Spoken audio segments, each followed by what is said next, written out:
Assalamualaikum warahmatullahi wabarakatuh. Perkenalkan, nama saya Salpa Lestari dari kelas 11 TJKT 2.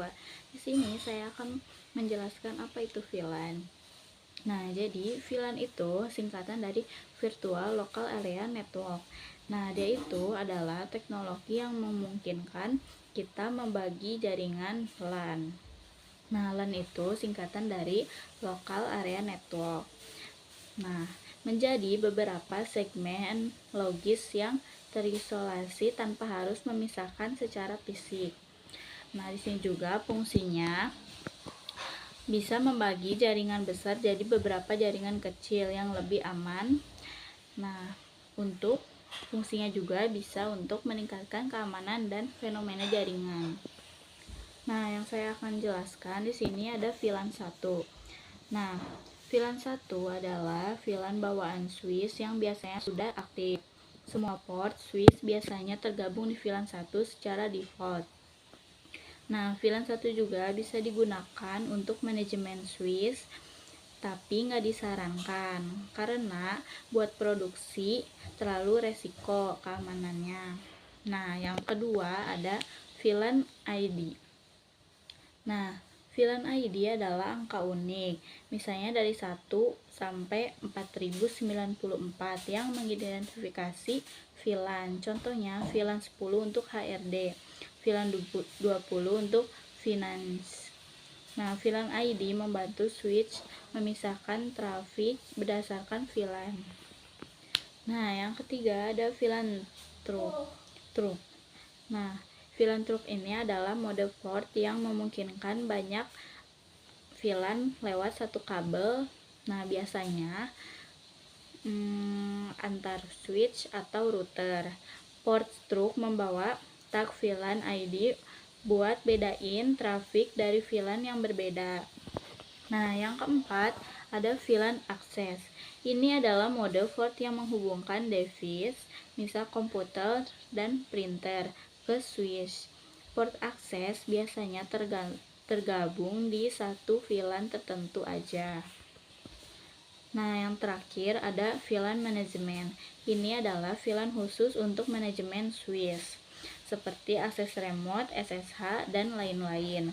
Biasanya dipisah dari VLAN data biar lebih aman.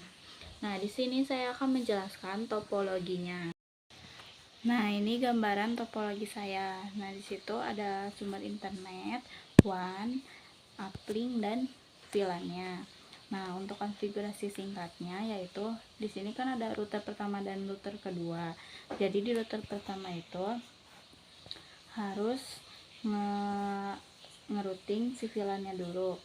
Nah, caranya masukin IP address, firewall, DNS, DHCP server, IP root, dan OSPF-nya.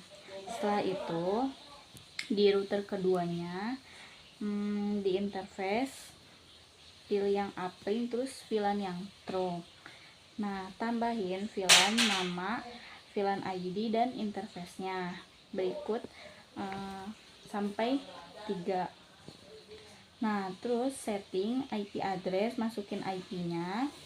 Setelah itu ke firewall, DNS, DHCP server, IP root, dan routing SPF juga, sama seperti di router pertama.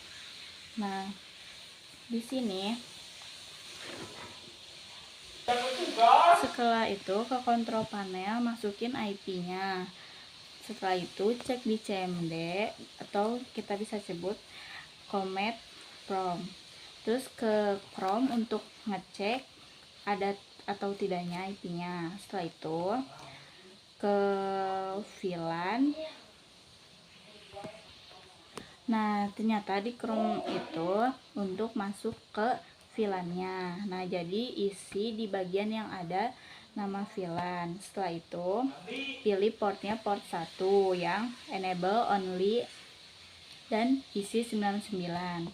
Terus sebelahnya pilih yang 200 karena tadi kan aku bikinnya yang di sono VLAN servernya 100 dan VLAN jaringannya 200. Nah, scroll ke bawah terus apply all. Setelah itu VLAN satu lagi, VLAN yang ada S-nya. Setelah itu ulang VLAN ID-nya sama kayak tadi 99. Nah setelah itu VLAN server dan VLAN jaringannya ditambahin. Nah jadi IP-nya setelah itu hilangin yang di kontrol panelnya. Nah setelah itu beres konfigurasinya dan sudah jadi. Sekian dari saya. Wassalamualaikum warahmatullahi wabarakatuh.